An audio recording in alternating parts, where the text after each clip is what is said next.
र जसरी अब तपाईँले हार्वर्ड, सबैले हार्वर्ड हार्वर्ड भन्छन्, अनि धेरै युनिभर्सिटीहरू पनि थिए विश्वमा, अमेरिकामा पनि छन् त्यस्तो चर्चित प्रसिद्ध युनिभर्सिटीहरू, तर तपाईँले हार्वर्ड नै किन चुज गर्नुभयो?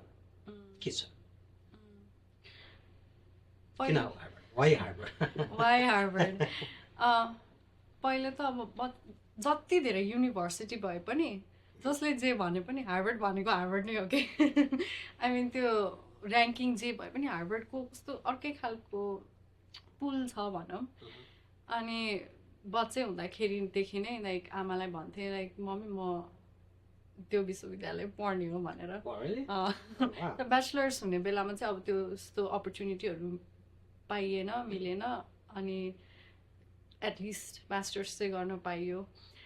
तर त्यो भन्दा पनि मेरो चाहिँ एजुकेसन हो, मेरो एरिया, इन्ट्रेस्ट एरिया एजुकेसन हो, शिक्षा हो। अनि यसरी हेर्दाखेरि पनि why not learn about education from the institution that does it best.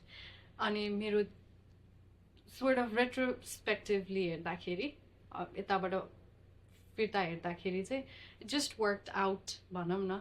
किनकि हार्वर्डले एजुकेसन कसरी गर्छ, like what are its best practices, अनि यस्तो सबै कुराहरू हेर्न पाउँदा, देख्न पाउँदा, अब्जर्भ गर्न पाउँदाखेरि अथवा त्यसलाई पढ्न पाउँदाखेरि चाहिँ यु रियली लर्निङ हार्वर्डको बेस्ट प्र्याक्टिसेस अनि हार्वर्डले गरेको अरूहरूको बेस्ट प्र्याक्टिसेस, अनि शिक्षा चाहिँ कसरी राम्रो बनाउन सकिन्छ भन्ने कुराहरू चाहिँ यहाँभन्दा अरू कतै पनि राम्रो छ जस्तो चाहिँ मलाई लाग्दैन। हुनसक्छ, तर हार्वर्ड इज द बेस्ट।